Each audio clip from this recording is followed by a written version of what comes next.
વૃંદાવન આ નામ સાંભળતા જ મનમાં શ્રદ્ધા અને ભક્તિનો ભાવ જાગે છે, ખરું ને? પણ આ માત્ર એક પવિત્ર ભૂમિ નથી. અહીં શ્રદ્ધા અને રહસ્ય જાણે એકબીજામાં ઓગળી ગયા છે.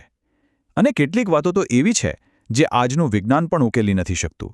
તો સવાલ એ છે કે શું આજે પણ વૃંદાવનમાં ચમત્કાર થાય છે? આ એક જ સવાલ આપણને વૃંદાવનના એવા અકલ્પનીય રહસ્યોની દુનિયામાં લઈ જાય છે.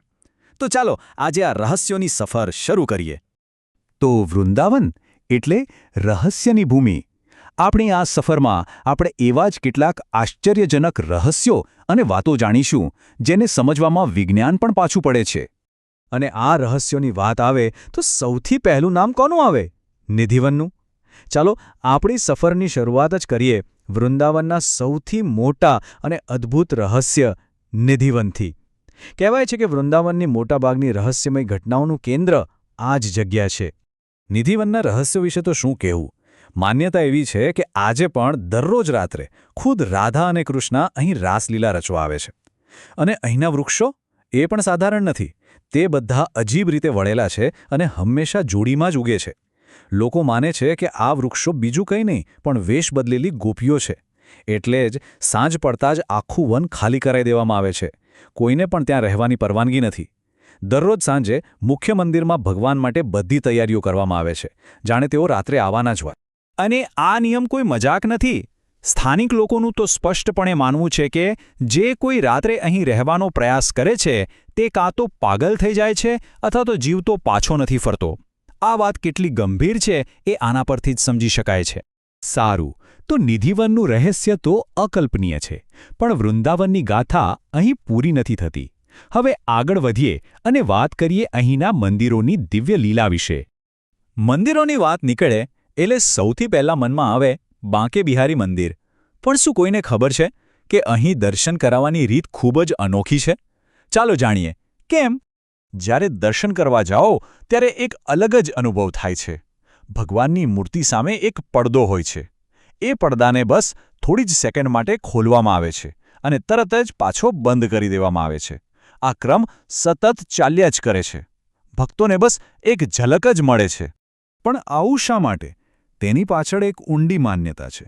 કહેવાય છે કે બાંકે બિહારીજીની મૂર્તિમાં એટલું આકર્ષણ છે કે જો કોઈ ભક્ત તેમની આંખોમાં આંખો નાખીને લાંબો સમય જોઈ લે તો તે ભક્ત પોતાનું ભાન ગુમાવી બેસે છે. એટલો મંત્રમુગ્ધ થઈ જાય છે. આ પરંપરા ભગવાન અને ભક્તના એ અતૂટ જોડાણનું પ્રતીક છે. બાંકે બિહારી મંદિરની પ્રાચીન પરંપરા પછી હવે વાત કરીએ એક આધુનિક અજાયબીની, પ્રેમ મંદિર. આ મંદિર જાણે પ્રકાશ અને સુંદરતાથી રાધાકૃષ્ણની દિવ્ય લીલાઓને જીવંત કરતું હોય એવું લાગે છે. ખાસ કરીને રાત્રે, ઓહોહો, જ્યારે આખું મંદિર હજારો રંગબેરંગી લાઇટોથી ઝળહળી ઉઠે છે ત્યારે એવું જ લાગે કે જાણે સાક્ષાત સ્વર્ગ જ ધરતી પર ઉતરી આવ્યું હોય. એ દ્રશ્ય ખરેખર અવિસ્મરણીય હોય છે. તો આ તો થઈ મંદિરોની વાત. પણ વૃંદાવન માત્ર મંદિરો કે વન પૂરતું સીમિત નથી. એ તો એક અનુભવ છે, એક આસ્થા છે. ચાલો હવે ભક્તોના અંગત અનુભવો અને અહીંના આધ્યાત્મિક વાતાવરણ વિશે વાત કરીએ. અને આ વાતાવરણમાં યમુના નદીનો ઉલ્લેખ કેમ ભૂલાય? વૃંદાવનમાંથી વહેતી યમુનાજીને રાધા અને કૃષ્ણના દિવ્ય પ્રેમની મૌન સાક્ષી માનવામાં આવે છે. કેટલાય ભક્તો કહે છે કે યમુના કિનારે બેસીને તેમને એક અજીબ શાંતિ અને ગહન આધ્યાત્મિક અનુભૂતિ થાય છે જેને શબ્દોમાં વર્ણવવી મુશ્કેલ છે. અને આવા અનુભવો માત્ર યમુના કિનારે જ નહીં પણ આખા વૃંદાવનમાં થાય છે. ઘણા લોકોએ કહ્યું છે કે રાતની શાંતિમાં જ્યારે આસપાસ કોઈ ન હોય ત્યારે તેમને અચાનક વાંસળીનો મીઠો સૂર સંભળાય છે. તો કેટલાકને હંમેશા પોતાની આસપાસ કોઈ દિવ્ય શક્તિની હાજરીનો સ્પષ્ટ અનુભવ થાય છે. આ બધી વાતો અહીંની હવામાં વણાયેલી છે. તો આ બધા રહસ્યો, કથાઓ અને અનુભવો પછી આપણે શું સમજી શકીએ?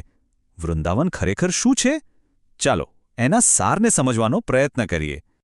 વૃંદાવન આ માત્ર એક જગ્યાનું નામ નથી. આ તો એક અનુભવ છે. એક એવી ભક્તિ છે જેને તર્કથી નહીં પણ દિલથી જ અનુભવી શકાય છે. તે એક એવી લાગણી છે જે ભૌગોલિક સીમાઓથી ઘણી પરે છે. અને આ જ વાત આપણને એક અંતિમ સવાલ પર લાવીને ઊભા રાખે છે. શું શ્રદ્ધા રાખવા માટે હંમેશા વૈજ્ઞાનિક પુરાવાની જરૂર પડે છે? કદાચ વૃંદાવનનો સાચો સાર આ જ પ્રશ્નના જવાબમાં છુપાયેલો છે.